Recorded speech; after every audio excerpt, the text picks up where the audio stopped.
ஆகாய் தீர்க்கதரிசன புஸ்தகம் 2ஆம் அதிகாரம் 9வது வசனம்.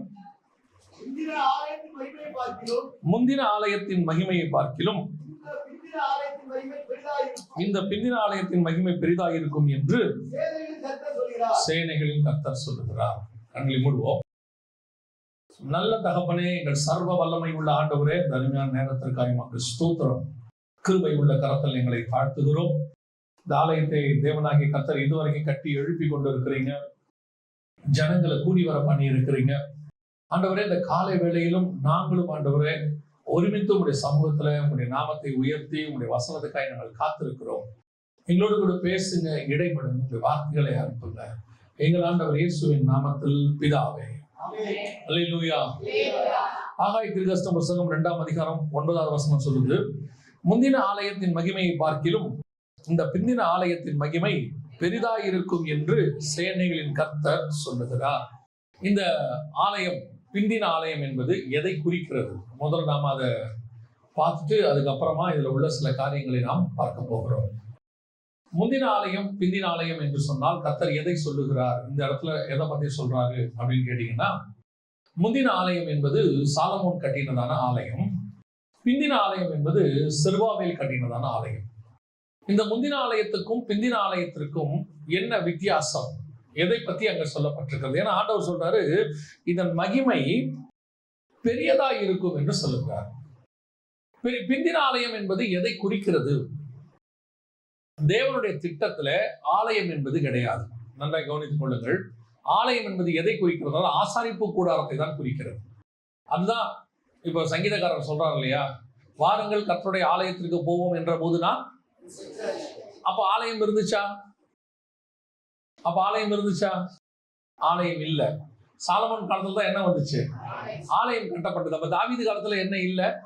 ஆலயம் இல்ல. அப்ப அவர் எதை ஆலயம் என்று சொல்லுகிறார்? ஆசரிப்பு கூடாரத்தை. வாசிங்க, வெளிப்படுத்தின விசேஷம் 15ஆம் அதிகாரம் 5வது வசனத்தை வாசிங்க. வெளிப்படுத்தல் 15:5 வாசிங்க.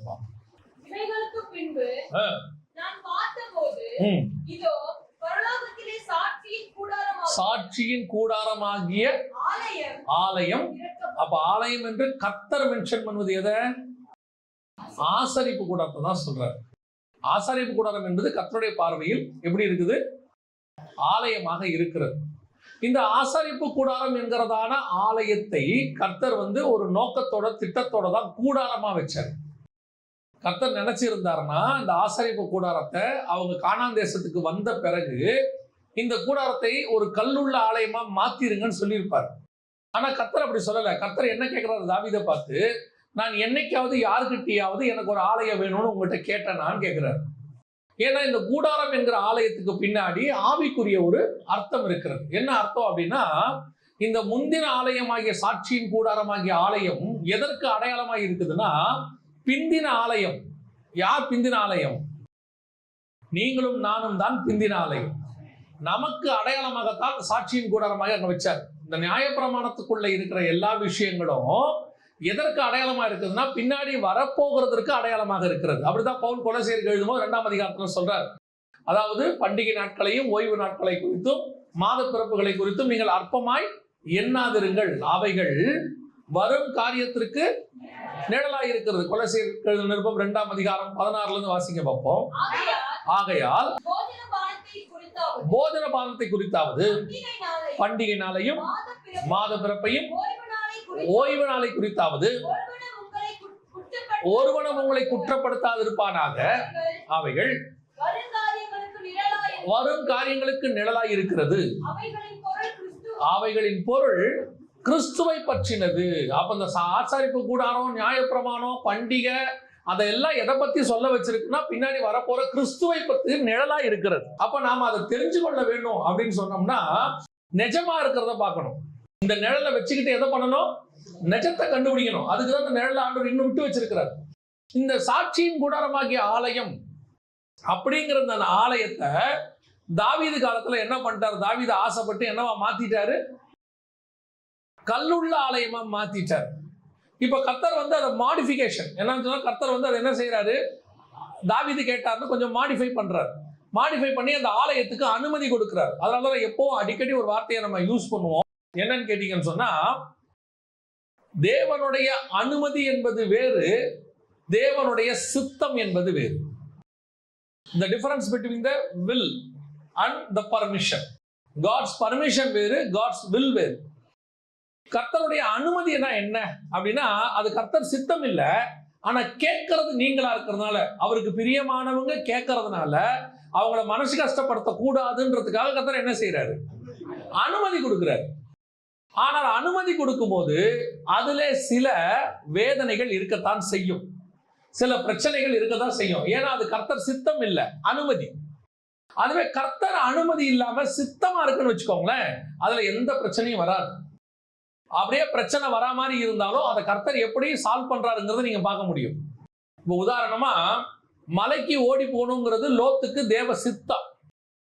ஆனா என்னால மலைக்கு ஓட முடியாது, நான் சோவாருக்கு போறேங்கிறது லோத்தோடைய ஆசை. லோத்து நீதிமான், சோதோம்ல நடக்கிற அக்கிரமங்களை பார்த்து நாள்தோறும் மனதிலே வாதிக்கப்பட்டவன் சொல்லி பேதுரு புஸ்தகம் சொல்லுது. அந்த நீதிமான் தேவனை பார்த்து கேட்கிறான், ஆண்டவரே என்னால மலைக்கு ஓடி போக முடியாது, நான் எங்க போறேன்? இந்த சோவாருக்கு போறேன்னு. இந்த காரியத்தில் எனக்கு உன்னிடத்துல இரக்கம் கிடைத்தது போன்ட்டார். கேட்டது யாரு? ஒரு நீதிமான். அதனால அனுமதி. ஆனா சோவாருக்கு போனாதான் லோத்துக்கு தெரியுது, சோவார் சோதோமை போல இன்னொரு மோசமான இடம். அவன் அங்கே குடியிருக்க பயந்து எங்க போயிட்டான்? மலைக்கு போயிட்டான். கர்த்தர் எங்க போக சொன்னாரு? மலைக்கு போக சொன்னாரு. அவன் சோவாருக்கு போகாம நேரம் எங்க போயிருக்கணும்? சோவாருக்கு போயிட்டு மலைக்கு போனதுனால விளைவு என்ன? அந்த ரெண்டு பெண் பிள்ளைகளும் கெட்டு போயிடுச்சு. சோதோமுக்குள் இருக்கிற வரைக்கும் கெட்டு போகாத பிள்ளை சோவாருக்கு போயிட்டு போகும்போது என்ன ஆயிடுச்சு? கெட்டு போச்சு.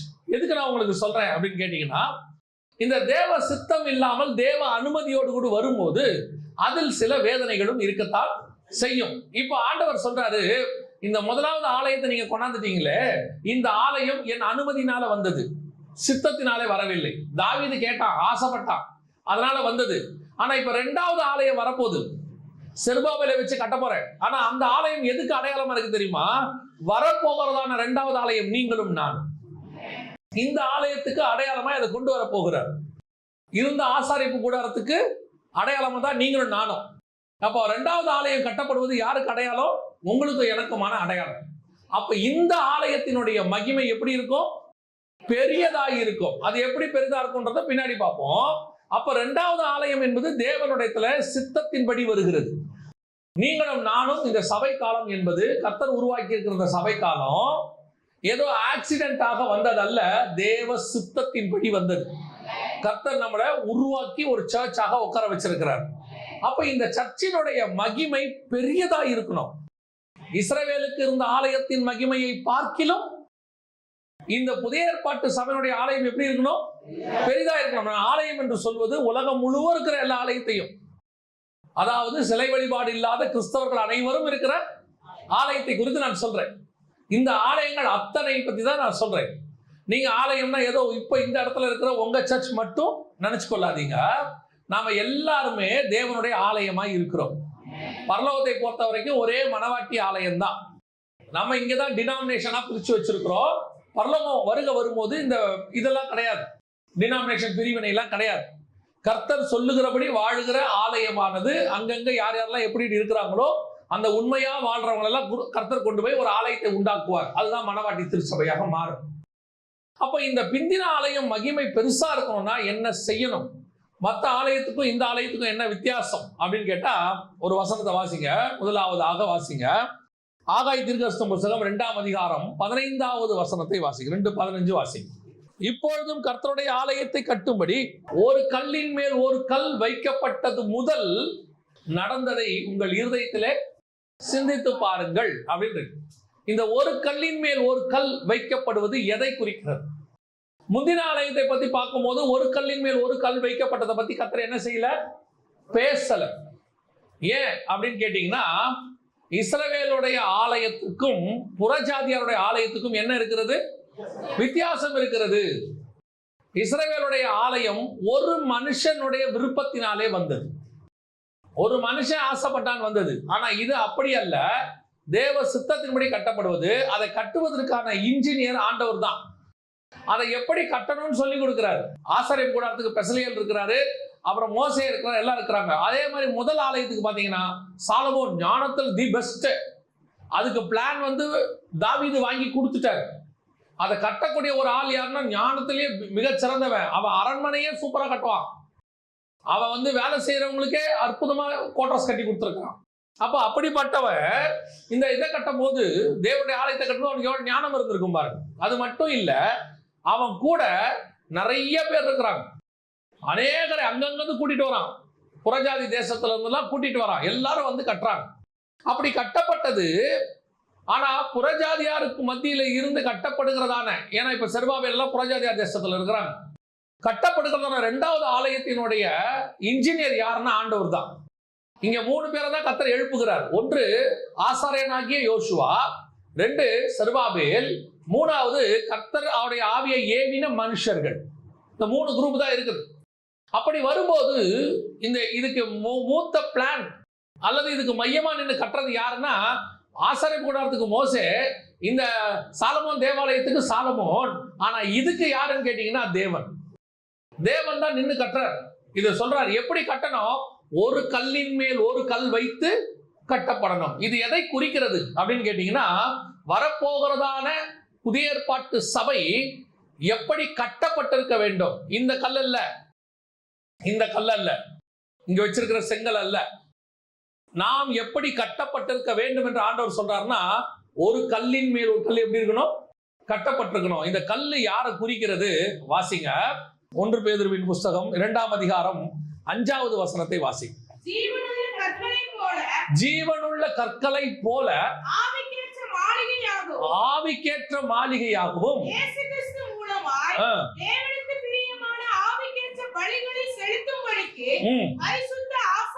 பரிசுத்த ஆசாரிய கூட்டமாகவும் கட்டப்பட்டு வருகிறீர்கள். ஆலயத்தை கட்டுகிற புதிய ஏற்பாட்டை பொறுத்த வரைக்கும் நீங்கள் நானும் எப்படி கட்டப்பட்டு வருகிறோம். ஒரு கல்லின் மேல் ஒரு கல் வைத்து கட்டப்படுவது போல நீங்களும் நானும் தான் அந்த ஜீவ கற்கள்.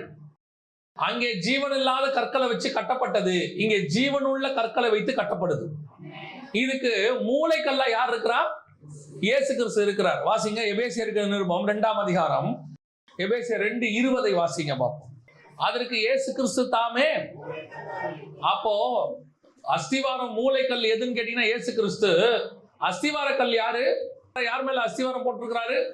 அப்போஸ்தலருடைய உபதேசங்கள் மேல். அப்படிதான் வசனம் சொல்லுது. அப்போஸ்தலர் தீர்க்கதரிசிகள் என்பவர்களுடைய அஸ்திவாரத்தின் மேல் கட்டப்பட்டு வருகிறீர்கள். கட்டப்படுகிற நீங்க நான் எப்படிப்பட்டவங்க? ஜீவ கற்கள். மூளைக்கல் யாரு? இயேசு கிறிஸ்து. இப்ப புதிய எருசலேமை எடுத்து பாருங்க. புதிய எருசலேம் வருது. 21ஆம் அதிகாரம் வெளிப்படுத்தின விசேஷம் சொல்லுது. புதிய எருசலேமினுடைய அஸ்திவார கல் யாரு?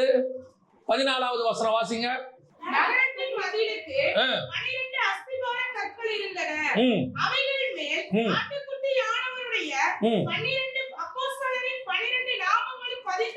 அப்ப அஸ்திவார கல் யாரு? அப்போஸ்தலர்கள். மூளைக்கல் யாரு? அதுக்கு மேல இருக்கிற கல் யாரு? நாம. இப்படித்தான் ஒரு கல்லின் மேல் ஒரு கல் வைத்து கட்டப்பட்டு வருகிறது. இதுதான் 2வது ஆலயம். நீங்களும் நானும் தான் அந்த ஆலயம். மூளைக்கல்லா இயேசு கிறிஸ்து, 12 அப்போஸ்தலர்கள் தான் அஸ்திவார கற்கள், அதுக்கு மேல ஜீவ கற்கள் நாம். அப்படி கட்டப்பட்டு வருகிறதுனா இந்த ஆலயத்தினுடைய ஸ்பெஷாலிட்டி என்னன்னா, ஒரு கல்லின் மேல் ஒரு கல் வைத்து கட்டப்படுகிறது முதல். அப்ப இயேசு கிறிஸ்துவ மூலக்கல்லா வச்சுட்டு அப்போஸ்தலர் அப்படியே அடிக்கிட்டு அதுக்கு மேல நம்மளை அடுக்கிக்கிட்டே வரார். அப்ப இந்த ஆலயத்தினுடைய மிக முக்கியமான ஸ்ட்ராங் என்னன்னா, இதனுடைய அடையாளமே ஒரு கல்லின் மேல் ஒரு கல் வைத்து கட்டப்படுவது. அப்போ ஒன்றோடு ஒன்று எப்படி இருக்கும்? இணைஞ்சு இருக்கும். இது ரெண்டுத்துக்கு நடுவுல என்ன பூசுவாங்க? சாந்து பூசுவாங்க. அப்படிதானே? சாந்து பூசுவாங்க தானே? இந்த இணைக்கிறது யாருன்னு கேட்டீங்கன்னா ஆவியானவருடைய வேலை. இவர் என்ன பண்ணாரா? நோவா பேழையை கட்டும் போது உள்ளும் புறமும் என்ன பண்ணாரா? கீழ் பூசினார். இப்ப நீங்க உள்ளும் புறமும் என்ன பூசி இருக்கிறீங்க? சாந்து, சிமெண்ட் பூசி இருக்கிறீங்க. ஒரு ஆலயத்துக்கு எல்லாம் கல்லை வச்சு கட்டிட்டு ஒவ்வொரு கல்லுக்கு நடுவுல என்ன வச்சிருக்கிறோம்? சிமெண்ட் வச்சிருக்கிறோம். ஒவ்வொரு கல்லுக்கு இந்த பக்கமும் அந்த பக்கமும் என்ன பண்றோம்? சிமெண்ட் பூசுறோம். ஆனா நோவா எப்படி பூசினாரா? கீழ் பூசினார். அதோட அர்த்தம் என்ன? பரிசுத்த ஆவியானவர் உங்களுக்கும் எனக்கும் நடுவுல இணைக்கிறவராக இருக்கிறார். முன்னும் பின்னுமாக மூடி இருக்கிறார். அதனாலதான் ஆசாரியப்பு கூடாரத்துல சித்தி மரத்தினால் நீ ஒரு என்ன செய்ய, ஒரு மேஜை, ஒரு உடன்படிக்கை பெட்டியை செய்து அதை சுத்தி எண்ணத்தை போட்டு மூடு. பசு பொன்னினால் மூடு. அதோட அர்த்தம் என்ன? நம்ம மேல பரிசுத்த ஆவியானவர் மூடி இருக்கிறார். ஆனா இந்த மூடி இருக்கிறதான இந்த ஆலயம் இருக்குதே, இவ்வளவும் சாந்து போட்டு மூடணும்னா, இவ்வளவும் நடக்கணும்னா, ஒரு கல்லின் மேல் ஒரு கல் வச்சு முடிச்சாதான் அது பூச முடியும். புரியுதா உங்களுக்கு? அப்ப இந்த கல்லெல்லாம் ஒத்துமையா ஒரு கல்லின் மேல் ஒரு கல் இருந்தாதான் ஆலயம் உருவாகும். அப்பதான் ரெண்டு பக்கமும் சாந்து வச்சு பூச முடியும். 4 கல்லு நான் இந்த கல்லோட இருக்க மாட்டேன், 2 கல்லு நான் இந்த கல்லோட இருக்க மாட்டேன் பிரிச்சுக்கிட்டு போயிட்டா என்ன ஆகும் பாருங்க. அப்போ ஆலயம் என்னவாய் மாறிடும்? குறைவுள்ள ஆலயமாய் மாறிடும். நடுவில் ஒரு ஓட்டை இருக்கும். இந்த ஒரு ஓட்டை போதும், பாம்பு பூச்சி எது வேணாலும் உள்ள வந்துடும். புரியுதா உங்களுக்கு? அப்ப இது எல்லாம் உள்ள வராம இருக்கிறதுக்கு தான் நம்ம என்ன பண்ணி வச்சிருக்கிறோம்? கல்லு போட்டு பூசி இருக்கிறோம். இந்த ஜன்னல் வச்சிருக்கிறோம், ஜன்னலையும் கம்பி போட்டு பூசி இருக்கிறோம். அந்த கம்பி வச்சுட்டு மேல கண்ணாடி போட்டு மூடி இருக்கிறோம். காரணம் என்ன? எதுவும் உள்ளே வந்து விடாதபடிக்கு. அப்போ முழுவதுமாக இது ஒரு கல்லின் மேல் ஒரு கல் வைக்கணும். இதோடைய மிக முக்கியமான விஷயம் என்ன? இந்த ஒரு கல்லின் மேல் ஒரு கல் வைத்தாதான் நாம் சுத்திலும் கீழ் பூச முடியும், சுத்திலும் சாந்து பூச முடியும். இது முழுவதுமாக ஒரு என்னவை மாறும்? ஆலயமாய் மாறும். வாசி அப்போஸ்தலர் நடபடிகள் 2ஆம் அதிகாரம் 1-2 வசனங்களை வாசி. பெந்தெகோஸ்தே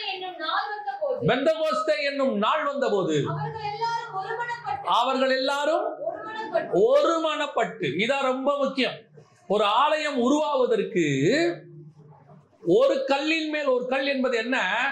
அத்தனை கல்லும் சேர்ந்து ஒரு ஆலயமா மாறி இருக்கு. அத்தனையும் சேர்ந்து ஒரு சுவரா மாறி இருக்குது. இப்ப என்ன கேக்குறாங்க? இந்த சுவர் கட்டியாச்சா, கட்டியாச்சா, சைடு சுவர் கட்டியாச்சா, அப்படிதானே கேக்குறாங்க. என்னைக்காவது கேட்டுருக்காங்களா? இந்த பக்கம் இருக்கிற செங்கல் எல்லாம் வச்சு முடிச்சாச்சா, அந்த பக்கம் இருக்கிற செங்கல் எல்லாம் வச்சு முடிச்சாச்சா? இல்ல. எத்தனை செங்கல் சேர்ந்தாலும் அது ஒரு சுவர், எல்லா செங்கல் சேர்ந்தாலும் அது ஒரு ஆலயம்.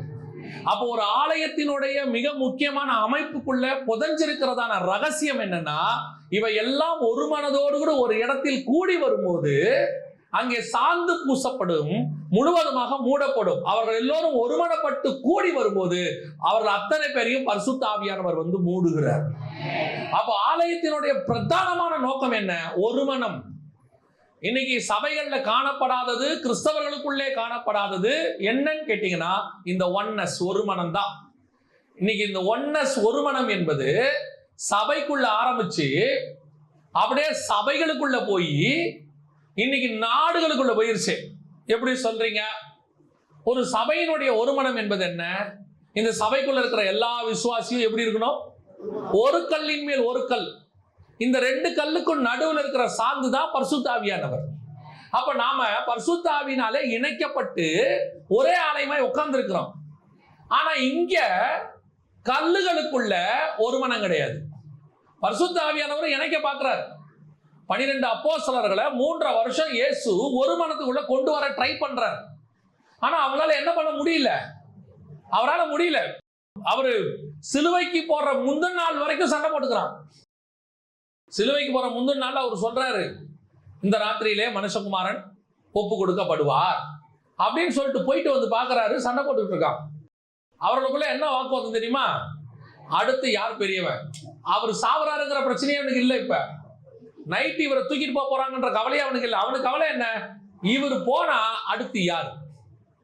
இந்த ஒரு மனம் இல்லாம இருக்கு. இவரும் என்ன பண்றாரு? சீலையை கட்டி அப்படியே காலெல்லாம் கழுவி, எப்பா இப்படிதான்ப்பா இருக்கணும், ஒரு மனமா இருங்கப்பா. இந்த ஒரு மனம் எப்ப வருது? பரிசுத்த ஆவியில அவர்கள் காத்திருக்கிற காலத்துல அவர்களுக்குள் ஒரு மனம் வருது. ஒரு மனம் வந்த உடனே பரிசுத்த ஆவியானவர் வந்துட்டார். இப்ப யோசிச்சு பாருங்களேன், இந்த செங்கல் எல்லாம் ஒரே சைஸா தானே வச்சிருக்கிறாங்க இல்லையா? எல்லா செங்கலும் இப்படிதானே வச்சிருக்காங்க. 2 செங்கலை இப்படி வச்சா என்ன ஆகும்? செவர் வருமா? இப்படியே அடிக்கிட்டு இருக்கிற செங்கல் 2 செங்கல் இப்படி ஆயிடுச்சுன்னா வராது. எல்லாம் ஒரே வியூ, ஒரே டைரக்ஷன், ஒரே காரியத்தை செஞ்சா மட்டும்தான் ஆலயம் உருவாகும். ஒரு கல்லின் மேல் ஒரு கல் வைக்க முடியும். இன்னைக்கு சபை எப்படி இருக்குது? ஒரு மனம் இல்லாமல் கிடக்கு. எப்படி சீஷர்கள் இயேசு கிட்ட உட்கார்ந்து இருந்தானோ, எல்லாம் அழைக்கப்பட்டது தான், எல்லாம் அழைக்கப்பட்ட சீஷர்கள் தான், முன்குறிக்கப்பட்டவங்க தான். ஆனா சபை எப்படி இருக்குது? ஒரு மனம் இல்லாம இருக்கு. இந்த ஒரு மனம் இல்லாம இருக்கிறதுக்கு என்ன காரணம் தெரியுமா? உங்களுக்கு முதல்ல இது எங்க ஆரம்பிக்கணும் தெரியுமா? ஒரு மனம் எங்க ஆரம்பிக்கணும் தெரியுமா? வீட்டுல ஆரம்பிக்கணும். வீட்டுல ஒரு மனமா இருக்கிறவன் தான் எங்க ஒரு மனமா இருப்பான்? சபையில ஒரு மனமா இருப்பான். அப்ப வீட்டுல ஆரம்பிச்சாதான் ஒரு மனம் எங்க வரும்? சபைக்குள்ளே வரும். அப்ப வீட்லயே ஒரு மனம் வரணும். அங்க ஜெபம் பண்ணணும். ஆண்டவரே, எங்க மொத்தமே 4 பேரு, 4 பேருக்குள்ள ஒரு மனம் வரலாம் என்ன இருக்கு? ஒரு குடும்பத்துல மிஞ்சி போச்சுன்னா 4, அப்படியே மிஞ்சி போச்சுன்னா 5, மேக்சிமம் 6. இவ்வளவு ஒரு 6 பேர் இருக்கிற குடும்பத்துக்குள்ளேயே சமாதானம் வரலையே, 60 பேர் இருக்கிற சபைக்குள்ள எப்படி வரும்? 600 பேர் இருக்கிற சபைக்குள்ள எப்படி வரும்? அப்ப ஒரு மனம் என்பது குடும்பத்தில் ஆரம்பிக்கணும். அங்க ஆரம்பிச்சாதான் எங்க வரும்? சபைக்குள்ள வரும். சபைக்குள்ள வந்தாதான் சபைகளுக்கு உள்ளே வரும். எல்லா சபைக்குள்ளேயும் வரும். குடும்பத்துக்குள்ள இருக்கிற சண்டை சபைக்குள்ள இருக்கு, சபைக்குள்ள இருக்கிற சண்டை சபைகளுக்குள்ள இருக்கு. இன்னைக்கு அந்த ஒரு மனம் எங்க இல்ல? சபைகளுக்குள்ள இல்ல. கவனிச்சு கொள்ளுங்கள். ஒரு கல்லின் மேல் ஒரு கல், ஒரு மனம் இருந்தால் மட்டுமே ஆலயத்தில் மகிமை தங்கி இருக்கும். அந்த ஆலயம் ஒரு கல்லின் மேல் ஒரு கல் கட்டப்படாமல் இருக்குமானால் அங்கே மகிமை தங்கி இருக்காது.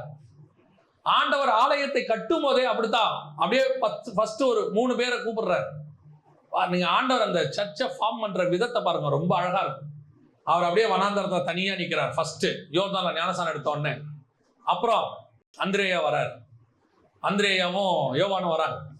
அவங்க போய் பேதுருவை கூப்பிட்டு வராங்க. அந்திரேயா போய் பேதுருவை கூப்பிட்டு வராரு. அப்புறம் 12 அப்போஸ்தலர்கள் வராங்க. அப்புறம் 70 பேர் வராங்க. அடுத்து 120 பேர் வராங்க. அடுத்து 500 பேர் வராங்க. அடுத்து 5000 பேர், 3000 பேர். எப்படி சர்ச்சை எக்ஸ்பெண்ட் ஆகுது பாருங்க. இதுதான் கர்த்தருடைய பிளான். ஒருத்தர் இந்த ஒரு மனம் தான் எல்லாத்தையும் உருவாக்குது. அப்ப இந்த ஒரு மனதோடு கூட சபை என்ன செய்யணும்? கட்டப்படணும். இன்னொன்னு தெரிஞ்சுக்கொள்ளுங்க, நாம அத்தனை பேருமே இயேசுவின் ரத்தத்தால கழுவப்பட்டு ஒரே விலை கிரயம் கொடுத்து வாங்கப்பட்டவர்கள். இங்க யாரும் மேல கீழேயே கிடையாது. ஒருத்தனுக்கும் மைண்ட்ல என்ன இருக்கு தெரியுமா? அவனை விட நான் பெரியவன், என்னை விட அவர் சின்னவர். அது கேஸ்ட் விஷயத்துல இருக்குதோ, பண விஷயத்துல இருக்குதோ, படிப்புல இருக்கோ, அந்தஸ்து இருக்கோ, அதெல்லாம் சர்ச்சுக்கு வெளியே. இங்க பாருங்க, நீங்க போயிட்டு இப்போ இந்த சர்ச்சு கட்டத்துக்கு செங்கல் வாங்கியிருப்பாங்க. செங்கல் வாங்கும் போது எல்லா செங்கலுக்கும் ஒரு விலை தான். கரெக்ட் தானே? எல்லா செங்கலுக்கும் ஒரே விலை தான். ஆனா அதுல ஒரு செங்கல் புல்பீட்டுக்கு வச்சிருக்காங்க. கீழே புல்பீட்டு செங்கல் தானே வச்சிருக்காங்க. ஒரு செங்கல் வாசப்படிக்கு வச்சிருக்காங்க. இப்ப வாசப்படிக்கு இருக்கிற செங்கலுக்கும் புல்பீட்ல இருக்கிற செங்கலுக்கும் விலை வித்தியாசம் இருக்குதா? இல்லதானே? ஒரே இடத்துல மிதிச்சாங்க, ஒரே இடத்துல செஞ்சாங்க, ஒரே காசு கொடுத்து லாரியில ஏத்தனாங்க, கொண்டு வந்து இறக்கும் போது அதுக்கு ஒரே ரேட்டு தான் கொடுத்தாங்க. அப்ப நாம அத்தனை பேருமே சபைக்குள்ள ஒரே விலைக்கிரயத்தால் வாங்கப்பட்டவர்கள். இங்க எல்லா செங்கலும் ஒரே செங்கல் தான், எல்லா ஜீவக்கற்களும் ஒரே ஜீவக்கற்கள் தான். அப்ப இங்க வேற எந்த வித்தியாசத்துக்கும் இங்க இடமே கிடையாது. கொடுத்து வாங்கும் போது கர்த்தர் ஒரே காசு தான் கொடுத்திருக்காரு. அதுல ஒரு செங்கல் வாசல்ல இருக்கும், ஒரு செங்கல் எங்க இருக்கும்? பலிபீடத்துல இருக்கும். ஒரு செங்கல் இங்க இருக்கும், ஒரு செங்கல் சைட்ல இருக்கும். அப்ப இந்த வாசப்படியில இருக்கிற செங்கல் என்ன நினைக்க கூடாது? எல்லாரும் என்னை மிதிச்சுட்டு போறாங்க. ஆனா அந்த புல்பீட்ல பாருங்க, அபிஷேகம் பண்ணப்பட்டவங்க எல்லாம் நிக்கிறாங்க. என்னை மரியாதை இல்லாம கொண்டு வந்து வாசல்ல வச்சுட்டாங்க. இல்லைங்க, இந்த எல்லாரும் சேர்ந்தாதான் ஒரு ஆலயம். இந்த ஆலயத்துல ஒவ்வொருத்தருக்கும் ஆண்டவர் ஒரு பார்ட் வச்சிருக்கிறார். இந்த ஆசாரிப்பு கூடாரத்துல பலிபீடத்துக்கு வெளியே ஒண்ணு இருக்கும், பரிசுத்த ஸ்தலத்துக்கு உள்ள ஒண்ணு இருக்கும். வெளியே இருக்கிறதுக்கும் உள்ள இருக்கிறதுக்கும் எந்த வித்தியாசமும் இல்லை. எல்லாம் சேர்ந்தாதான் என்னது? ஆசரிப்பு கூடாரம், ஆலயம். இதுல உங்களை இங்க குறைச்சு மதிப்பிடுறதுக்கு என்ன இருக்குது? இங்க இருக்கிறவங்க யார் உங்களை எப்படி பாக்குறாங்கிறது முக்கியமே இல்ல. உங்களை கர்த்தர் எப்படி பாக்குறாருன்னு பாருங்க. நம்ம அத்தனை பேரையும் கர்த்தர் ஒரே விலைக்கிரயத்தில் வாங்கி இருக்கு. அவன் சொல்லிட்டு போட்டான், அவன் என்ன வேணா சொல்லிட்டு போட்டான். நம்ம படிப்பை வச்சு, நம்மளுடைய வேலையை வச்சு, அந்தஸ்தை வச்சு, அல்லது நாம கொஞ்சம் வருமானத்துல குறைவா இருக்கிறத வச்சு நம்மள அவங்க பாக்குற பார்வை வேறையா இருந்துட்டு போட்டோம். ஆனா கர்த்தருடைய பார்வையில நாம அத்தனை பேருமே ஒரே செங்கல் தான், ஒரே ஜீவ கற்கள் தான். பரலோகத்துல பாகுபாடே கிடையாது. இப்ப யோசிச்சு பாருங்களேன், ஒரு ரோட்ல பழம் விற்கிறவர்னு வச்சுக்கோங்க. அதே நேரத்துல ஒரு ஐடி கம்பெனில ஒருத்தர் வேலை செய்யறாருன்னு வச்சுக்கோங்க. இப்ப ஐடி கம்பெனில வேலை செய்யறவர் ரோட்ல பழம் விற்கிறவரை பார்த்தா எப்படி பேசுவாரு? இல்லையா? ஐடி கம்பெனில வேலை செய்யும் போது அவரை பார்த்து சாரும்பாங்க. சார் குட் மார்னிங் சார் அப்படிம்பாரு. என்னைக்காவது பழக்காரர்கிட்ட போயிட்டு குட் மார்னிங் சார் சொல்லியிருக்கீங்களா? என்னப்பா வேலை? இந்த பேச்சிலேயே டிஃபரன்ஸ் இருக்குல்ல. அப்போ இந்த பழக்காரருக்கும் ஐடிக்காரருக்கும் என்ன இருக்குது? வித்தியாசம் இருக்கு. ஆனா இப்ப யோசித்து பாருங்க, தேவன் செலக்ட் பண்ண ஒரு ஆளு மீன்காரர், மீன் பிடிக்கிறவர். இன்னொரு ஆளு அப்பாவுக்கு வலை பின்றவர் கூட. ஆனா இங்கத்தான் அவர் மீன் பிடிக்கிறவர், ஆனா பரலோகத்தில் அவர் நியாயம் தீர்க்கிறவர். ஆண்டவர் சொல்றார் 12 பேரை பார்த்து, நீங்கள் இஸ்ரவேல் கோத்திரம் அனைத்தையும் நியாயம் தீர்க்கிறவர்களாய் உட்கார்ந்திருப்பீர்கள். அப்ப இங்க மீன் பிடிக்கிறான்றதுக்காக பரலோகத்துல அவனுக்கு ஸ்டேட்டஸ் கம்மி கிடையாது. இங்க நீ என்ன வேணாலும் இருந்துட்டு போ, பரலோகத்தில் நம்ம அத்தனை பேருக்கும் ஒரே ஸ்டேட்டஸை கத்தர் வச்சிருக்கோம். அதோட வியூல தான் நீங்க பார்க்கணும், ஒரு ஆளை அந்த வியூல பார்க்கணும். இங்க நீங்க அந்த ஆளுடைய வேலையை வச்சு, அந்தஸ்தை வச்சு, ஜாதியை வச்சு பாத்திய தொலைஞ்சிய கதை அவ்வளவுதான். ஆண்டவர் உங்களை பரிதாபமா பார்ப்பார். ஏன்? பரலோகத்தில் அவன் மேல இருக்கிற திட்டம் வேறு, கர்த்தர் வேற ஒண்ணு வச்சிருக்கிறாரு.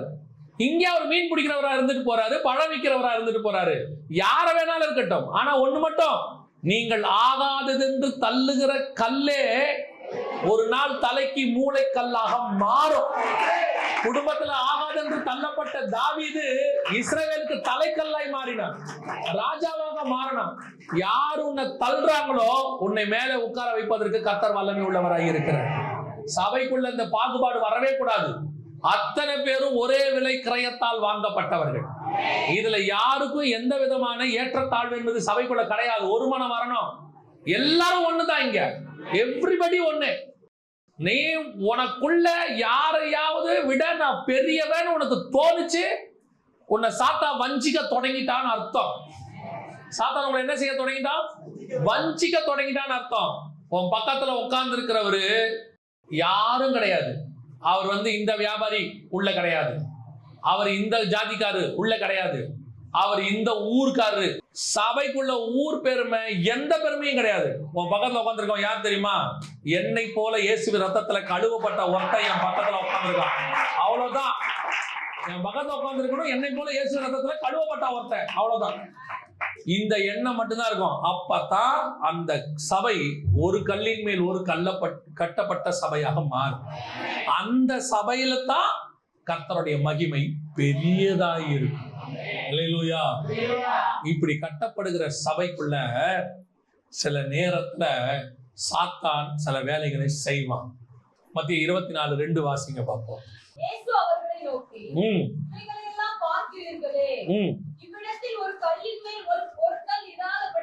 ஒரு கல்லின் மேல் ஒரு கல் இராதபடிக்கு எல்லாம் இடிக்கப்பட்டு போகும் என்ற என்ன காரணம்?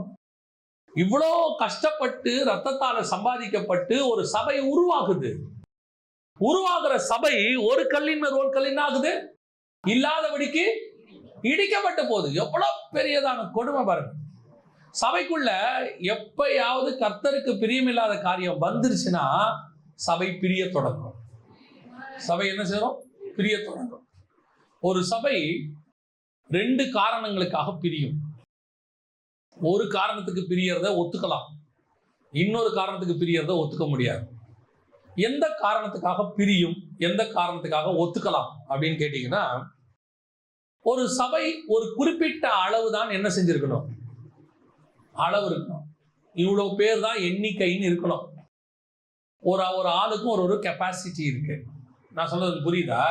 இப்போ ஸ்கூலுக்கு போயிருக்கீங்கல்ல, ஸ்கூல்ல உங்க பிள்ளைகளுடைய கிளாஸ்ல பாத்தீங்கன்னா செக்ஷன் வச்சிருப்பாங்க. ஒண்ணு கேள்விப்பட்டிருக்கீங்களா? உங்க பிள்ளைக்கெல்லாம் நீங்க சொல்லியிருப்பீங்க, 3rd A, 3rd B, 3rd C அப்படின்பீங்க. இந்த ஏபிசின்றது என்னது? எதுக்கு செக்ஷனு? ஏற்கனவே ஏ செக்ஷன்ல 50 பேர் வந்தாச்சு. இதுக்கு மேல என்ன செய்ய முடியாது, உட்கார வைக்க முடியாதுன்னா இடம் இல்லைன்னு அர்த்தம் இல்ல. ஒரு டீச்சரால 50 பேரை தான் நடத்த முடியும், அதுக்கு மேல என்ன செய்ய முடியாது, முடியாது. அடுத்து நம்ம பி செக்ஷனுக்கு பிரிக்கிறோம். பி செக்ஷனுக்கு தனி கிளாஸ் டீச்சர் வச்சிருக்கிறோம். அந்த கிளாஸ் டீச்சர் பி செக்ஷனை பார்ப்பாங்க. அங்க 50 ஆன உடனே சி செக்ஷன் வந்துடும். சி செக்ஷனுக்கு என்ன பண்றோம், தனி கிளாஸ் டீச்சர் வச்சிடறோம். ஒரு ஆளால எவ்வளவு ஆளுகை செய்ய முடியுமோ, எவ்வளவு நடத்த முடியுமோ எத்தனை பேரை நம்ம பாஷையில சொல்லணும்னா மேய்க்க முடியுமோ அவ்வளவுதான் இருக்கணும்.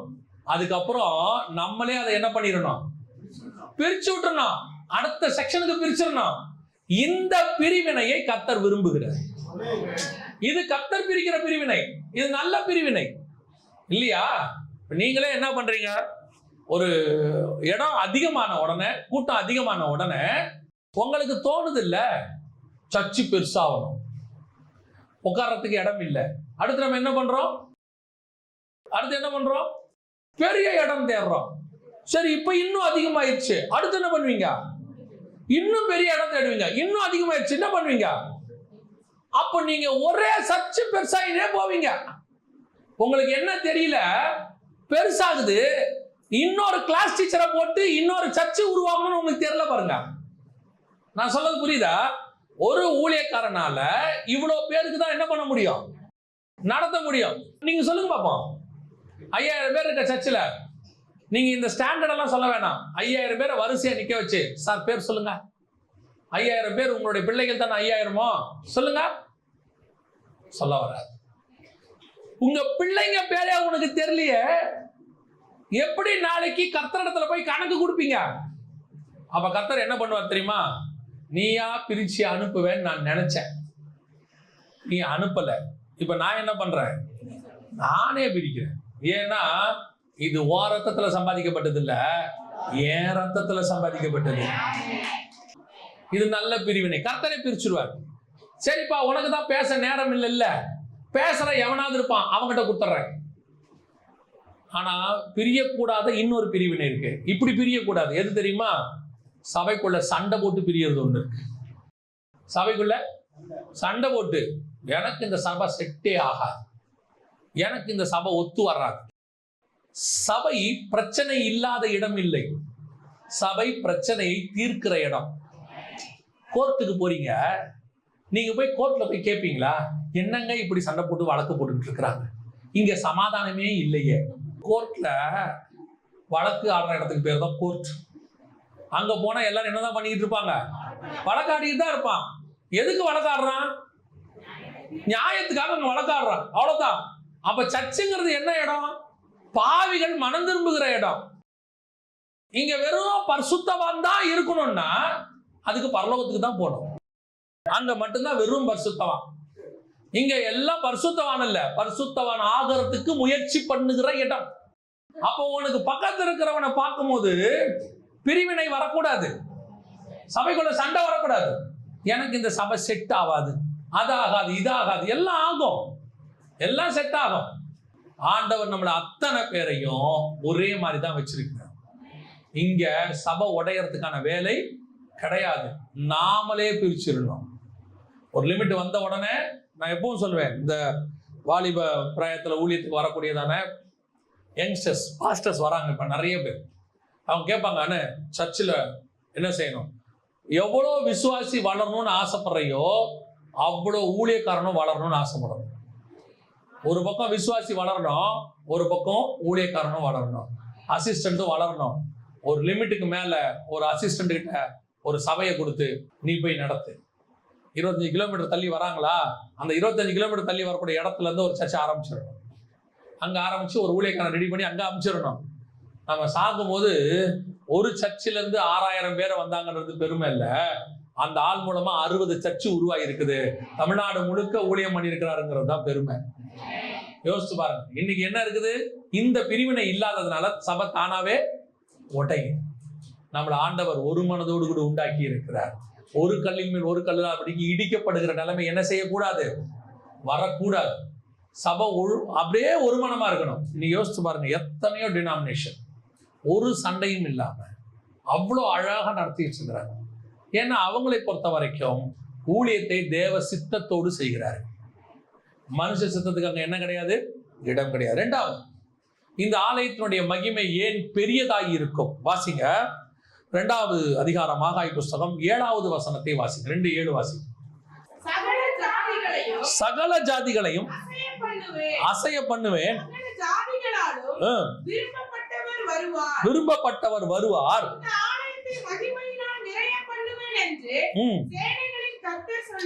இரண்டாவது ஆலயத்தினுடைய ஸ்பெஷாலிட்டி என்னன்னு கேட்டீங்கன்னா, சகல ஜாதிகளையும் அசைய பண்ணுவேன், சகல ஜாதிகளாலும் விரும்பப்பட்டவர் வருவார். இரண்டாவது ஆலயத்துக்கும் முதல் ஆலயத்துக்கும் என்ன வித்தியாசம்? இப்ப ஆசாரிப்பு கூடாரம் இருந்துச்சு. ஆசாரிப்பு கூடாரத்தில் தேவன் இறங்குவார், அப்படிதானே? தேவன் இறங்குவார், அப்புறம் போயிடுவார். திருப்பி இறங்குவார், அப்புறம் போயிடுவார். ஆனா இரண்டாவது ஆலயத்தை பொறுத்த வரைக்கும் அவர் இறங்கி இறங்கி போக மாட்டாரு. சகல ஜனங்களால விரும்பப்பட்டவர் அங்கே தங்கி வாசம் பண்ணுவார். அவர் அங்கேயே இருப்பார். சபை என்பது தேவன் போகிற இடம் அல்ல, தேவன் உலாவுகிற இடம், தேவன் தங்குகிற இடம். நாமே தேவனுடைய ஆலயம் என்றும், தேவன் அங்கே எப்படி இருக்கிறாரு? வாசமாய் இருக்கிறார். வாசமாய் இருக்கிறார்னா அங்கே குடியிருக்கிறார்னு அர்த்தம். சிம்சோனுக்கும் நமக்கும் என்ன வித்தியாசம்? நாம ஒன்னும் சிம்சோனை விட நீதிமான்கள்லாம் கிடையாது. சிம்சோனை மாதிரி நீதிமான்கள் நம்ம இருந்துட்டோம்னாலே பெரிய விஷயம் தான். ஏன்னா விசுவாச வீரர்கள் பட்டியல் அவன் பேர் வந்துருச்சு. எபிரேயர் 11:32 வந்துருச்சு. ஆனா அவனுக்கும் நமக்கு என்ன வித்தியாசம்? நீங்க எப்ப வேணா பாருங்க, வசனம் சொல்லும், தேவ ஆவியானவர் அவன் மேல் இறங்கினார். இப்போ பெலிஸ்தியர்களை அடிச்சான், உதைச்சான், வேலை முடிஞ்சு. அடுத்த பிரச்சனை வருது. அப்பொழுது வசனம் சொல்லும், கர்த்தருடைய ஆவியானவர் அவன் மேல் நடுவில் அப்ப என்ன ஆயிட்டாரு? போயிட்டார். அவ்வளவுதான். வருவாரு, கிரியை செய்வாரு, போயிடுவாரு. அவனுக்குள் தங்கி என்ன செய்ய முடியாது? வாசம் பண்ண முடியாது. ஆனா உங்களுக்கு எனக்கு என்ன வித்தியாசம்? அவர் தங்கி போறவர் அல்ல, வாசம் பண்ணுகிறவர். நீ எங்க போனாலும் உங்களுக்குள்ளேயே வாசம் பண்றவர். ஆனா நீங்க என்ன நினைக்கிறீங்க? நீங்க சிம்சோனை போல இருக்கிறீங்க. எப்படிங்க நாங்க சிம்சோன் மாதிரி இருக்கிறோம்? நல்ல ஆவில நிறைஞ்சு பரிசுத்தாவின் அபிஷேகத்தை எப்பயோ பெற்றுட்டீங்க. ஆனா நீங்க என்ன பேசுறீங்க தெரியுமா? வாரும் தூய ஆவியே, நிரப்புங்கப்பா, ஊத்துங்கப்பா. இன்னும் என்ன நிரப்பணும்? அப்ப நீங்க வாங்கன்னு கூப்பிடுறீங்கன்னா அப்ப அவர் உங்ககிட்ட இல்லைன்னு அர்த்தம், போயிட்டாருன்னு அர்த்தம். அவரை முதல்ல நல்லா தெரிஞ்சுக்கொள்ளுங்க. முந்தின ஆலயத்தினுடைய பிந்தின ஆலயத்தின் மகிமை ஏன் பெருசு? முந்தின ஆலயத்துல அவர் வருவாரு, தங்குவாரு, போயிடுவாரு. ஆனா பிந்தின ஆலயத்துல தங்கி வாசம் பண்ணுவார். அப்ப சபைக்குள்ள தேவன் வாசம் பண்ணுகிறவராக இருக்கிறார். எப்போ ஆலயத்துல அவர் என்னவா இருக்கணும்? வாசம் பண்ணி மூடுகிறவராக இருக்கணும். சபை எப்பவும் பரிசுத்தாவில நிரம்பி இருக்கணும். சபைனா நீங்கள் நானும் நடந்தாலும் பரிசுத்தாவின் அபிஷேகத்தை பெற்ற காலத்துல உங்களுக்கு ஒன்று இருந்துச்சு பாருங்க. எனக்கு ஞாபகம் இருக்குது, பரிசுத்தாவி அபிஷேகத்தை பெற்ற காலத்துல நான் முந்தின நாள் அபிஷேக கூட்டத்தை கலந்து கொண்டேன். ஆவியானவர் நிரப்பினாரு. மறுநாள் வீட்டுக்கு தெரியாது. அப்பெல்லாம் நான் சபைக்கு போறது தெரியும். ஆனா ஞானசானம் எடுத்துட்டேன், பரிசுத்தாவின் அபிஷேகத்தை பெற்றுட்டேன்லாம் யாருக்குமே தெரியாது. ஏதாவது எங்க அம்மா கடைக்கு போன்னு சொன்னாங்க, இல்லை ஒரு இடத்துக்கு போக சொன்னாங்கன்னா அப்பெல்லாம் சைக்கிள் தான். பக்கத்துல இருக்கிற கடைக்கு போகவே மாட்டேன். எடுத்துக்கிட்டு 1 கிலோமீட்டர் தள்ளி இருக்கிற கடைக்கு தான் போவேன். சைக்கிள் மிதிச்சுக்கிட்டு அந்நிய பாஷை பேசிக்கிட்டே போவேன். திருப்பி வாங்கிட்டு அந்நிய பாஷை பேசிக்கிட்டே வருவேன். போற வேகமும் தெரியாது, வர வேகமும் தெரியாது. என்னமோ 5 நிமிஷத்துல போயிட்டு வந்த மாதிரி இருக்கும். இத்தனைக்கும் அது ஒரு 1 கிலோமீட்டர் தள்ளி இருக்கும். போயிட்டு வரத்துக்கே லேட் ஆகும். ஆனா தெரியாது. ஏன்? அந்த ஆவியானவர் வந்த புதுசுல நமக்குள்ள இருக்கக்கூடியதான அந்த அபிஷேகத்தின் வாஞ்சை, அந்த விருப்பம் நமக்கு அது எப்படியாவது அவருக்குள்ளேயே இருக்கணுங்கிற ஒரு ஆசை. ஆனா நாள் ஆக ஆக நம்ம எப்படி ஆயிடுறோம் தெரியுமா? ஆவிக்குரிய வாழ்க்கையில வளர்றோன்ற பேர்ல ஆவியானவருக்கும் நமக்கும் நடுவில் என்ன வந்துருது? டிஸ்டன்ஸ். நான் உங்களுக்கு சொல்லுகிறேன், நீங்கள் ஆவியானவரோடு கூட அந்நிய பாஷை பேசிக்கொண்டு நடந்து போயிட்டே இருங்க, உங்களை ஒரு தேவ பிரசன்னம் மூடிக்கிட்டே இருக்கும். உங்களுக்குள்ள ஒரு அபிஷேகம் இருந்துகிட்டே இருக்கும். உங்களை ஒரு மகிமை அப்படி கவர் பண்ணது உங்களுக்கு நல்லாவே தெரியும், நல்லா தெரியும். இதுதான் அவர் உங்களை மூடி இருத்தல், தங்கி வாசம் பண்ணுதல், நமக்குள்ளேயே இருக்கிறதுங்கிறது. அதுதான் இன்னைக்கு கர்த்தருடைய மகிமை ஆலயத்துக்குள் தங்கி இருக்குதான்னு பார்த்தா நீங்கள் வேத வசனத்தை மறந்தீர்கள், அதனால கர்த்தர் என்ன பண்ணிட்டாரு? உங்கள் பிள்ளைகளை மறந்துட்டார். நீங்க என்ன சொல்றீங்க? நாங்க சர்ச்சுக்கு வரோம், ஆனா எங்க பிள்ளைகள் எல்லாம் எங்களுக்கு கீழ்ப்படிய மாட்டேங்குது. ஏன்? சர்ச்சுக்கு வரவனுடைய பிள்ளையெல்லாம் கீழ்ப்படியாது, வேதத்தை ஒழுங்கா வாசிக்கிறவங்க பிள்ளை தான் கீழ்ப்படியும். நீங்க வேதத்தை ஒழுங்கா வாசிங்க, அப்ப நீங்க ஜெபம் பண்ணணும், நீங்கள் பைபிள் வாசிக்கணும், கர்த்தருடைய மகிமையில எப்பவும் தங்கி இருக்கணும். உங்க வீடா இருக்கட்டும், சபையாக இருக்கட்டும், தேவனுடைய ஆலயம் மூடப்பட்டு இருக்கணும். நீங்க வீட்டுல இருந்தாலும் நீங்க ஆலயம் தான். ஆசாரிப்பு கூடாரம் அந்த வனாந்தரத்துல எங்க இருந்தாலும் அது ஆலயம் தான், இல்லையா? சீன் வனாந்தரத்துல இருந்தாலும் ஆலயம் தான் அது, ரெவிதீமுக்கு வந்தாலும் அது ஆலயம் தான், அது யோர்தானுக்கு வந்தாலும் அது ஆலயம் தான், யோர்தானுக்கு அப்புறத்துக்கு வந்தாலும் அது ஆலயம் தான், அது எங்க போனாலும் ஆலயம் தான். அதே மாதிரி தான் நீங்க கடையில உட்கார்ந்து இருந்தாலும் நீங்கள் ஆலயம், நீங்கள் வீட்டில் இருந்தாலும் சமைக்கும் போதும் நீங்கள் ஒரு ஆலயம், நீங்க வேலைக்கு போனாலும் ஒரு ஆலயம். நீங்க என்ன நினைச்சுக்கிறீங்கன்னா சர்ச்சில் அதான் இந்த புதிய ஏற்பாட்டுல பண்ண பெரிய தப்பு என்னன்னு கேட்டா, இந்த கட்டடத்தை ஆலயம்னு சொல்லி கொடுத்துட்டான். நீங்க இதைத்தான் பரிசுத்தமா நினைக்கிறீங்க, உங்களை பத்தின கான்சென்ட்ரேஷன் உங்களுக்கு போயிடுச்சு. அதனாலதான் ஆபீஸ்ல எல்லா அக்கிரமத்தையும் பண்ணிட்டு இங்க தசமாங்காணிக்கு கொடுத்துட்டா பாவம் போயிடும் நினைச்சுக்கிட்டு இருக்கீங்க. இந்த கட்டடம் ஆலயம் ஆகவே ஆகாது, ஆலயம் ஆகாது. இது நீங்கள் எல்லாம் நாங்கள் எல்லாம் கூடி ஜெபிக்கிறதுக்கான இடம், அவ்வளவுதான். நம்ம பேர் வச்சுக்கிட்டோம். நைட்டு போய் எங்கேயாவது வெளியூருக்கு போனா தங்கறதுக்கு ஒரு இடம் இருக்கு, அதுக்கு பேர் என்னது? லாட்ஜ். இல்ல நீங்க எங்கேயாவது போயிட்டு சொந்தக்காரங்க வீட்டுல தங்குறீங்கன்னு வச்சுங்க, அதுக்கு பேரு கெஸ்ட் ஹவுஸ். அந்த மாதிரி நீங்க வந்துட்டு போற இந்த இடத்துக்கு பேரு சர்ச்சு. ஆனா ஆலயம் நீங்க தான். நீங்க வீட்டுல இருந்தாலும் நீங்க தான் ஆலயம். அந்த பயம் உங்களுக்கு இருந்துட்டே இருக்கணும். அப்ப இந்த ஆலயத்துல அவர் மகிமை என்ன செய்யணும்? மூடிட்டே இருக்கணும், எப்பவும் மூடணும், எப்பவும் மூடணும். வீட்டுல இருந்தாலும் ஒரு மகிமை பிரசன்ஸ் இருந்துட்டே இருக்கணும். நீங்க அப்படி இருந்து பாருங்க, உங்களால டிவி பார்க்க முடியாது. பார்க்க மாட்டீங்கல்ல, பார்க்கவே முடியாது. டிவி இருக்கும், ரிமோட் இருக்கும், கரண்ட் இருக்கும், ஆனா பார்க்கணும்னு உங்களுக்கு தோணவே தோணாது. ஏன்னா உங்களை மூடி இருக்கிற மகிமை பரலோகத்துக்குரியதா இருக்கிறதுனால பூமிக்குரிய டைவர்ஷனை உங்களை அது ஒண்ணுமே செய்யாது. நம்மள என்ன நினைக்கிறோம்னா, டிவி இல்லாம மட்டும் இருந்தா நான் டிவியே பார்க்க மாட்டேன். நம்ம நினைக்கிறோம்ல, டிவி இருக்கிறதுனால தான் என்ன பண்றோம்? டிவி பார்க்கிறோம். இல்லைன்னா என்ன செய்ய மாட்டோம்? பார்க்க மாட்டோம்னு. நான் சொல்றேன், உங்க வீட்டுல டிவி இருக்கட்டும், கேபிள் கனெக்ஷன் இருக்கட்டும், ரிமோட் இருக்கட்டும், கரண்ட் இருக்கட்டும், எல்லாம் இருக்கட்டும், ஆனா நீங்க பார்க்க மாட்டீங்க. ஏன்? உங்களை மூடி இருக்கிற மகிமை அப்பேற்பட்டதாக இருக்கும். அப்ப தேவன் எப்பொழுதும் என்ன செய்யணும்? இங்க வாசம் செய்கிற ஆலயமாய் இருக்க வேண்டும். அல்லேலூயா. அதுதான் முந்தின ஆலயத்தை விட பிந்தின ஆலயத்தின் மகிமை. முந்தின ஆலயத்துல அவர் எப்படி இருந்தாராம் தெரியுமா? வாசிங்க, 1 ராஜாக்களின் புஸ்தகம் 9ஆம் அதிகாரம் 3வது வசனத்தை வாசிங்க. கர்த்தர் அவனை நோக்கி, நீ என் சமூகத்தில் செய்த உன் விண்ணப்பத்தையும் உன் வேண்டுதலையும் கேட்டேன். நீ கட்டின இந்த ஆலயத்தில் என் நாமம் என்றைக்கும் விளங்கத்தக்கதாக, என் நாமம் என்றைக்கும் விளங்கத்தக்கதாக அதை பரிசுத்தமாக்கினேன். என் கண்களும் என் இருதயம் என்னாலும் அங்கே இருக்கும். கண்ணும் இருதயமும் அங்க இருக்கும். புரியுதா? கண்ணும் இருதயமும் அங்க இருக்கும் முந்தின ஆலயத்துல. ஆனா பிந்தின ஆலயத்துல அவரே இருப்பாரு. இப்ப இந்த டிஃபரன்ஸ் புரியுதா உங்களுக்கு? முன்னாடி பார்த்துக்கிட்டே இருப்பாரு, இருதயத்துல ஒரு எண்ணம் இருந்துட்டே இருக்கும், நம்ம இந்த இடத்த பார்க்கணும், இந்த இடத்த பாதுகாத்துக்கணும், இங்க இருக்கணும் அப்படின்னு. ஆனா பிந்தின ஆலயத்துல அவர் கண்ணு இருதயம் மட்டும் இல்ல, அவரே தங்கி வாசம் பண்ணுகிறவராக இருந்தார். அல்லேலூயா. கடைசியாக முந்தின ஆலயத்துக்கும் பிந்தின ஆலயத்துக்குமான மகிமையை, பிந்தின ஆலயத்தின் மகிமை பெரிதா இருக்கும்னு கர்த்தர் சொல்றாரு அப்படின்னா அதுக்கு அடையாளம் என்ன? 9ஆம் வசனம் வாசிங்க. 2:9 ஆகாய புஸ்தகம். முந்தின ஆலயத்தின் மகிமையை பார்க்கிலும் இந்த பிந்தின ஆலயத்தின் மகிமை பெரிதா இருக்கும் என்று சேனைகளின் கர்த்தர் சொல்கிறார். இவ்விடத்தில் சமாதானத்தை கட்டளையிடுவேன் என்று சேனைகளின் கர்த்தர் ஆலயத்துல என்ன கட்டளையிடுவாராம்? யோசிச்சு பாருங்க. ஆலயத்துல சமாதானத்தை கட்டளையிடுவார்னா ஆலயத்துல சமாதானம் இல்லாம இருக்கணும் தெரியும்.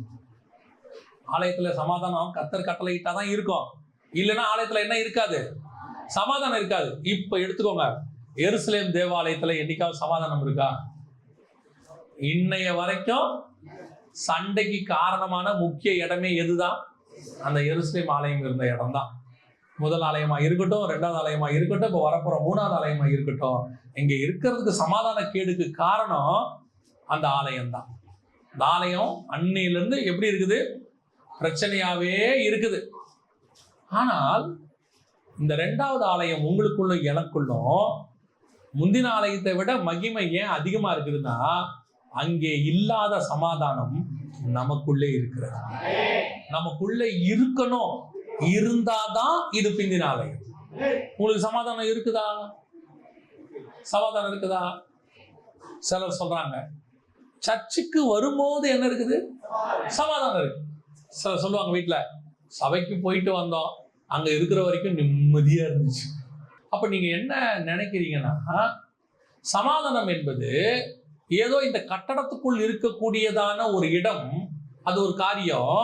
இது கட்டடத்தை விட்டு போயிடுச்சுன்னா இருக்காதுன்னு நினைக்கிறீங்க. ஆனா உண்மையிலேயே தேவன் நமக்குள்ளேதான் சமாதானத்தை கட்டளையிட்டு இருக்கிறார். கட்டடத்துக்குள்ள இல்ல, நமக்குள்ள இருக்கிறார். இங்க ஏன் நம்ம அதை சமாதானமா இருக்கிறோம் தெரியுமா? இங்க நம்ம எல்லாத்தையும் மறந்துட்டு, எல்லாத்தையும் விட்டுட்டு, கர்த்தரையே நோக்கி பார்த்து ஆராதிச்சு, அவரோடு கூட சஞ்சரிச்சு, அவர் வசனத்தை தியானிக்கிறதுனால இந்த ஸ்தலத்தில் நமக்கு எப்படி இருக்குது? சமாதானமா இருக்குது. இது எதையுமே நீங்க வெளியே செய்யாததுனால சமாதானம் இல்லை. அவ்வளவுதான். இவ்வளத்தையும் வெளியே செஞ்சு பாருங்க. இவ்வளத்தையும் வெளியே செஞ்சு பாருங்க. இங்க நடக்கிற அத்தனை விஷயத்தையும் எப்போ உங்களுக்குள்ள ஒரு ஆராதனை போய்கிட்டே இருக்கட்டும், ஒரு துதி போய்கிட்டே இருக்கட்டும், ஒரு வசனத்தை தியானிச்சுக்கிட்டே இருங்க, ஒரு மற்ற மக்களோட ஒரு மனதமா இருங்க. நீங்க இருந்து பாருங்க, உங்களுக்கு சமாதானம் எல்லா இடத்துலயும் வரும். எல்லா இடத்துலயும் இருக்கும். நீங்க பாபிலோனுக்குள் இருந்தாலும் சமாதானமா இருக்கலாம். தானியேல் பாபிலோனுக்குள்ள இருக்கிறாரு. ராஜா சொல்லிட்டாரு, ஒரு கட்டளையை போட்டாரு, எல்லாரும் ராஜாவை தவிர வேற யாரையும் நோக்கி என்ன செய்யக்கூடாது? விண்ணப்பம் பண்ணக்கூடாது. தானியேல் நியாயமா சமாதானம் இல்லாம இருந்தா என்ன பண்ணிருப்பார் தெரியுமா? அதனாலதான் அந்த வார்த்தையை அழகா அங்க போட்டு வச்சிருக்கிறாங்க. 6ஆம் அதிகாரத்துல தானியேல்ல அந்த வார்த்தையை அழகா போட்டிருப்பாங்க. தானியேல் தான் எப்பவும் செய்து கொண்டிருந்தது போல எருசலேமுக்கு நேராக பலகணிகளை, அதோட அர்த்தம் என்ன தெரியுமா? அவன் பீஸ்ஃபுல்லா இருக்கான். பலகணியை திறந்து வச்சான். பயப்படுறவன் தான் என்ன பண்ணிருப்பான்? எல்லாத்தையும் மூடிட்டு, எல்லாத்தையும் க்ளோஸ் பண்ணிட்டு, உள் ரூமுக்கு போய் யாருக்கும் தெரியாம பெட்ஷீட்டை மூடிட்டு ஜோம் பண்ணிருப்பான், யாருக்கும் கேட்காம கூடாதுன்னு. அவனுக்கு ஒரு பயமும் இல்லை, சமாதானமா இருக்கான், நிம்மதியா இருக்கான். திறந்தா எல்லா கதவையும் ஆஸ் யூசுவல் ஜோம் பண்ணான். கையை தட்டி அவன் பாடி இருப்பான் போல, அவன் பண்ணிட்டே இருக்கான். ஏன்? நீங்க என்னை பாபிலோனில் வைத்தாலும் நான் சமாதானமாக இருப்பேன். நீங்க எனக்கு எதிராக சட்டத்தை இயற்றினாலும் நான் சமாதானமாக இருப்பேன். என்னை தூக்கி நீங்கள் சிங்கக்கெபியில் போட்டாலும் நான் சமாதானமாக இருப்பேன். சிறைச்சாலைக்குள்ள போட்டா என்ன பண்ணணும்? நியாயமா மனுஷன் நியாயமா யாரையாவது ஜெயில போட்டா, ஜெயில இருக்கிறவனை நீங்க பார்க்க போனீங்கன்னா, ஜெயில இருக்கிறவன் என்ன சொல்லுவான்? உங்களை நீங்க தப்பே செய்யாம போட்டாங்கன்னே வச்சுக்கோங்க. நீங்க ஒரு குற்றமே செய்யல, உங்களை தூக்கி ஜெயில போட்டாங்க. போட்ட உடனே உங்களை ஒருத்தர் பார்க்க வராரு. நீங்க என்ன பண்ணுவீங்க? அவரை பார்த்து புலம்புவோம் இல்லையா? ஒரு தப்பு பண்ணலைங்க, அநியாயமா என்னை தூக்கி உள்ள போட்டாங்க, அப்படிதானே சொல்லணும். யோசேப்பு என்ன பண்ணாரு? யோசேப்பு அவர் போறாரு, ஜெயிலுக்கே சமாதானம் வந்துருச்சு. யோசேப்பு சிறைச்சாலையில் இருந்தான், கர்த்தரோ யோசேப்போடு கூட இருந்தார். அப்ப கர்த்தர் எங்க இருக்கிறாரு? ஜெயிலுக்குள்ள இருக்கிறாரு. கர்த்தர் ஜெயிலுக்குள்ள இருந்தா எப்படி இருக்கும்? அவன் பீஸ்ஃபுல்லா இருக்கான், ஒரு கவலையும் இல்லை. பேதுருவை தூக்கி ஜெயில போட்டாங்க. ஜெயில போட்டா நியாயமா என்ன பண்ணும்? இவனை பத்திரமா பாக்குறதுக்கு 4 அடுக்கு தூங்காம இருக்கு. 4 ஸ்டேஜ் போட்டிருக்கான், 4 அடுக்கு பாதுகாப்பு போட்டிருக்காங்க. அவன் தூங்காம உட்காந்துருக்கான். இவன் என்ன பண்றான்? நல்லா வந்து தூங்கிட்டு இருக்கான். தூத வந்து தட்டி எழுப்புறான், போலாமா?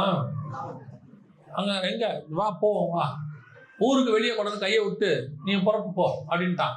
எவ்வளவு நிம்மதியா தூங்கி இருக்கா பாருங்க. சரி, இவங்கள விடுங்க. இன்னும் 2 பேரு ஜெயில தூக்கி போட்டாங்க. கொழு மரத்துல கை காலை கட்டிட்டாங்க, செம்ம அடி அடிச்சிட்டாங்க. நியாயமா இருந்தா என்ன பண்ணும்? புலம்பல் தானே பாடணும். ஆனா வசனம் பாருங்க என்ன சொல்லுது? அவர்கள் கைகளை தட்டி கர்த்தரை ஆராதிக்கிறான்.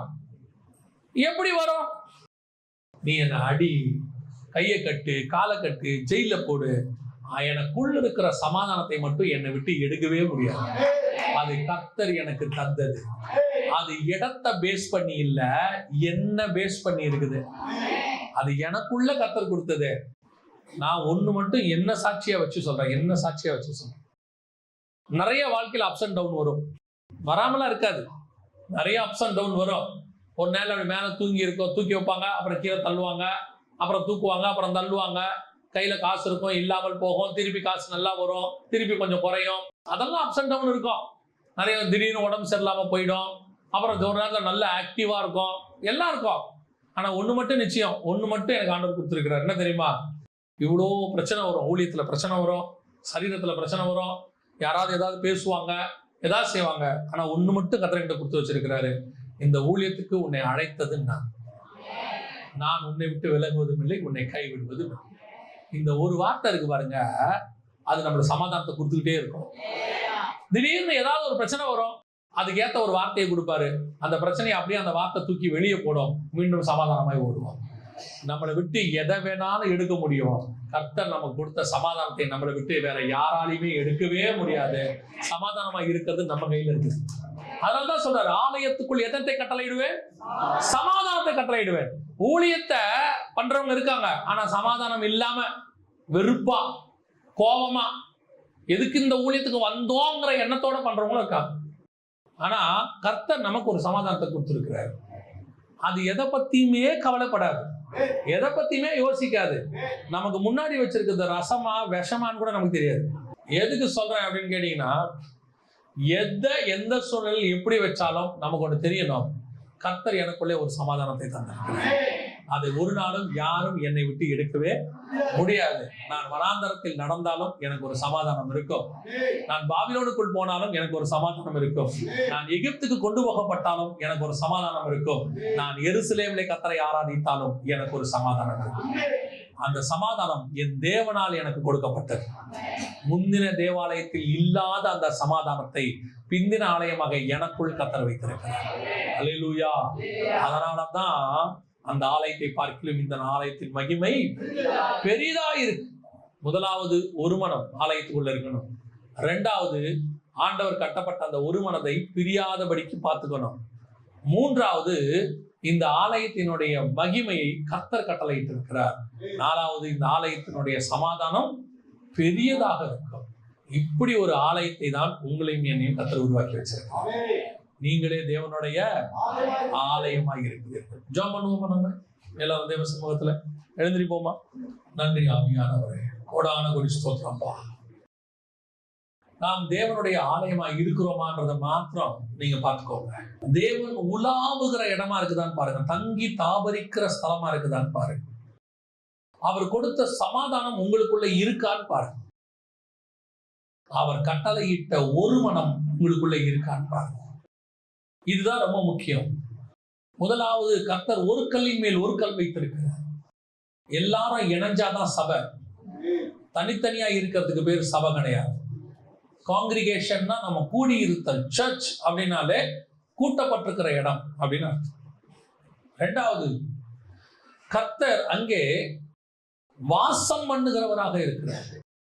ரொம்ப முக்கியம். வந்து போகிறவர் அல்ல, வாசம் பண்ணுகிறவர். மணவாளன் எப்பவுமே வீட்டுல இருந்தாதான், இரவும் பகலும் இருக்கிறவனுக்கு பேர் தான் மணவாளன். காலைல வேலைக்கு போனாலும் அவர் வீட்டுக்குள்ள இரவு இருப்பார், இரவு வேலைக்கு போனா பகல்ல இருப்பார். அவருக்கு பேர் தான் மணவாளன். மற்ற அத்தனை பேரும் வந்து போகிறவர்கள். வீட்டுக்கு பால் போடுறவங்க, கேஸ் போடுறவங்க, தண்ணி கொண்டு வந்து கொடுக்குறவங்க, சொந்தக்காரங்க எல்லாம் வந்து போறவங்க. ஆனா தங்கி இருக்கிறவருக்கு பேர் தான் மணவாளன். உங்களுக்குள்ள தேவன் வந்து போகிறவரா, தங்கி இருக்கிறவரா? அவர் வாசம் பண்ணுகிறவரா, விசிட்டராக இருக்கிறாரான்னு பாருங்க. ஒப்பு கொடுங்க உங்களை. அப்பப்போ வந்து ஆவியில நிரம்பிட்டு அவர் போயிடுறாருன்னா உனக்குள்ள ஏதோ பிரச்சனை இருக்குன்னு அர்த்தம். நீ முந்தின ஆலயம்.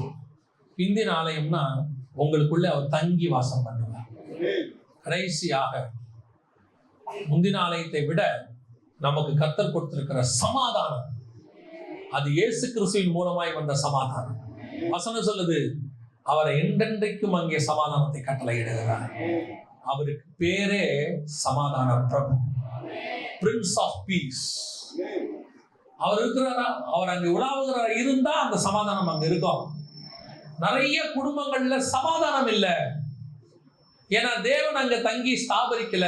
தேவன் அங்க தங்கி ஸ்தாபரிக்காததுனால அங்கே ஒரு மனம் இல்லை. இந்த 3 பாயிண்டோடைய கனெக்ஷன் அதுதான். தேவன் அங்கே சமாதானத்தை கட்டளையிட்டால் அங்கே அவர் வாசம் பண்றார்னு அர்த்தம். அவர் அங்கே வாசம் பண்ணினால் அங்கே ஒரு மனம் இருக்கும்னு அர்த்தம். உங்களை நீங்க ஆராய்ந்து பாருங்க. ஏன் உன் வீட்டுல சமாதானம் இல்லை? ஏன் நீங்க இருக்கிற இடத்துல சமாதானம் இல்லை? சிலர் உங்களுக்கு விரோதமா எழும்புவாங்க, அதை விட்டுருங்க. கணவன் மனைவிக்குள்ள, குடும்பத்துக்குள்ள, பெற்றோர் பிள்ளைகளுக்குள்ள ஏன் இல்லை? தேவன் உங்க மத்தியில இருக்கிறாரா, வாசம் பண்றாரான்னு பாருங்க. ஒப்பு கொடுக்க போறோம். இப்போ பல நேரங்களில் நினைச்சுக்கிட்டே இருக்கிறாங்க, எல்லாமே கரெக்டா இருக்கிற மாதிரி தான் இருக்கு, ஆனா ஏதோ ஒரு சமாதானம் மட்டும் எங்களுக்குள்ள இல்லை. ஒரு மிஸ் அண்டர்ஸ்டாண்டிங் போய்கிட்டே இருக்குது. காரணம் என்ன தெரியுமா? நீங்களும் ஜீவன் உள்ள கல்லுதான், உங்க கூட இருக்கிறவரும் ஜீவன் உள்ள கல்லுதான். ஆனா அந்த 2 கல்லையும் இணைக்கக்கூடிய அந்த சமாதானக்காரர் நடுவில் அந்த சாந்து பூசப்படாது இருக்கிறது. அவர் வந்துட்டாருன்னா 2 கல்லும் ஒன்னா ஒட்டிக்கும். அதுக்கு மேல ஆவியானவர் வந்து மூடிடுவார் மொத்தமா. உங்களை ஆராய்ந்து பாருங்க.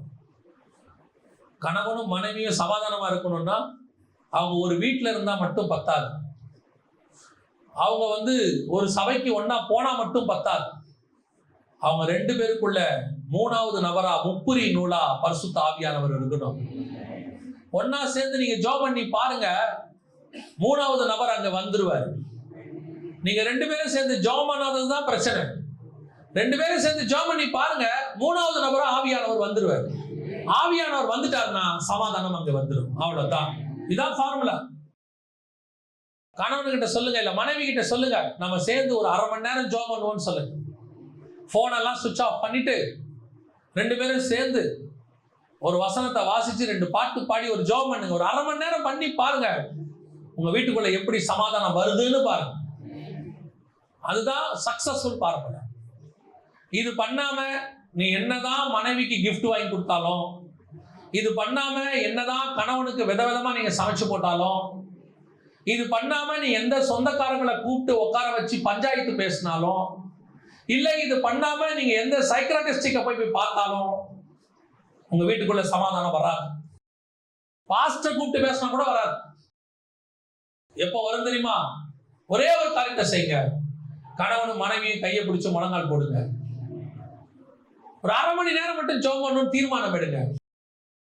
இந்த 1/2 மணி நேரம் ஜெபம் உங்க குடும்பத்துக்கு பிரயோஜனம், உங்க பிள்ளைகள் வருங்காலத்துக்கு பிரயோஜனம், உங்க எதிர்காலத்துக்கு பிரயோஜனம், உங்களை பார்த்து கொண்டிருக்கிற எத்தனையோ விசுவாசி குடும்பங்களுக்கு அது பிரயோஜனமா மாறிடும். கர்த்தர் யார்கிட்டயோ பேசிட்டு இருக்கிறார். ஒப்பு கொடுத்து பாருங்க, ஜெபம் பண்ணி பாருங்க, உங்க வீடுகளுக்குள்ளே சமாதானம் வரும்.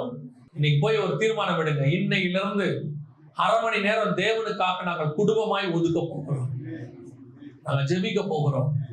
நீங்க தீர்மானம் எடுங்க. உங்க வீட்டுக்குள்ள கர்த்தர் கட்டளையிடுகிற சமாதானமும் கர்த்தருடைய அசைவாடுதலும் ஒரு மனமும் எப்படி வருதுன்னு மட்டும் பாருங்க. நம்ம ஜெபம் பண்ணுவோமா? அப்படி குடும்பத்துக்கு சமாதானம் வேணும், அதுக்காக எனக்கு ஜெபம் பண்ணுங்கன்றவங்க மாத்திரம் உங்க கரங்களை ஆண்டவருக்கு நேராக உயர்த்துங்க. இது உங்களுக்கான ஒரு நேரம். கர்த்தர் உங்க குடும்பத்தை ஆசீர்வதிக்க போறாரு. உங்க குடும்பத்துல இருக்க சமாதான கேடுகளை எடுத்து போட போறாரு.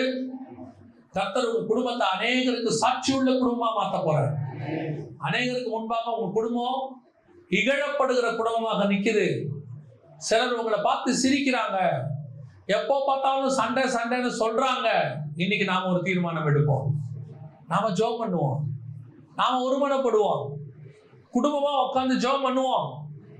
நிச்சயம் தேவனாகிய கர்த்தர் ஒரு பெரிய காரியத்தை உங்கள் குடும்பத்திலே செய்ய போகிறார். ஒப்பு கொடுப்போமா? சர்வ வல்லமை உள்ள எங்கள் தகப்பனே, கரங்களை உயர்த்தி செபிக்கிற ஒவ்வொருத்தருக்காக நாங்கள் செபிக்கிறோம். உங்களுடைய கரத்துக்குள்ளே நாங்கள் ஒப்பு கொடுக்கிறோம். நாங்கள் சந்தோஷமாய் இருப்பது உங்களுடைய சித்தம் ஆண்டவரே. நாங்கள் சமாதானமாய் இருப்பதுதான் உங்க சித்தம் அப்பா. மனுஷகுமாரன் சமாதானத்தை உண்டு பண்ண வந்தீர். சகல ஜனங்களாலும் விரும்பப்படுகிறவர் நீர். சமாதானத்தை கட்டளையிடுகிறவர் நீர் அப்பா. ஆண்டவரே, எங்க குடும்பங்கள்ல சமாதானத்தை கட்டளையிடுங்க ஆண்டவரே. சமாதானத்தை கட்டளையிடுங்க. கிருபையுள்ள கரத்துல எங்களை தாழ்த்துகிறோம். உங்களுடைய மகிமை மூடிக்கொள்ளட்டும். ஆசீர்வச்சிருங்கப்பா. குடும்பங்களுக்குள்ள இன்னையிலிருந்து ஒரு பெரிய மாற்றம் வரட்டும். அநேக சாட்சிகளை கேட்க கர்த்தர் கிருபை பாராட்டும். எங்கள் ஆண்டவர் இயேசுவின் நாமத்தில் பிதாவே.